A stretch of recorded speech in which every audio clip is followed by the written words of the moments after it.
Vladimir Nabokov, veliki ruski pisac, kosmopolita, svetsku slavu stekao je romanom Lolita, ali su mu priče, pisane u periodu od 50 godina, pravi dragulji pripovedačke umetnosti. S obzirom na to da polovina njih do sada nije prevođena na srpski jezik, objavljivanje sabranih priča Vladimira Nabokova pravi je izdavački poduhvat. Nabokov, to je drugo ime za besprekoran, skoro savršen književni stil. Kada biste, rekao bih, jednu rečenicu, poremetili ste njegove savršene arhitekture, da bi se ta arhitektura negde raspala i osjetilo bi se taj nedostatak. Prepoznavali smo taj jezički izraz u romanima. Njegovu neobaroknu lepotu nalazimo odskoro i u pričama ovog pisca aristokratskog porekla i nemirnog duha.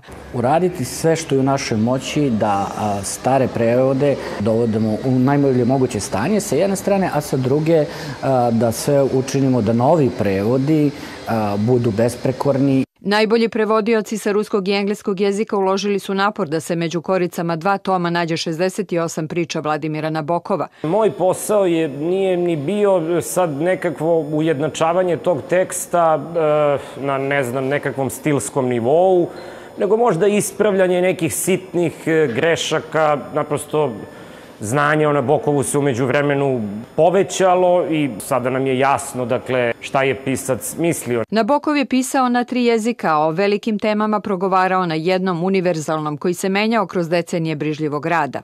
Rani Nabokov, Nabokov koji je pisan na ruskom, je razbokoreni Nabokov, pun epiteta.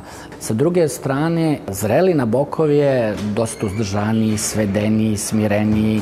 Mislim da su ove priče utoliko zanimljivije što taj sad obim znanja nije neophodan u toj meri kao što u romanima. Prosto se tu sad to majstorstvo nekako vidi na jednom manjem prostoru. Mnogo toga stalo je u život velikog umetnika i kosmopolite Vladimira Nabokova.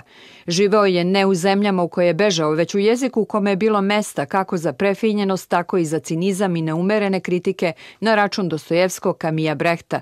Čitaoci, oni pravi, opraštali su mu očarani lucidnošću i lepotom neponovljivo zavodljive proze.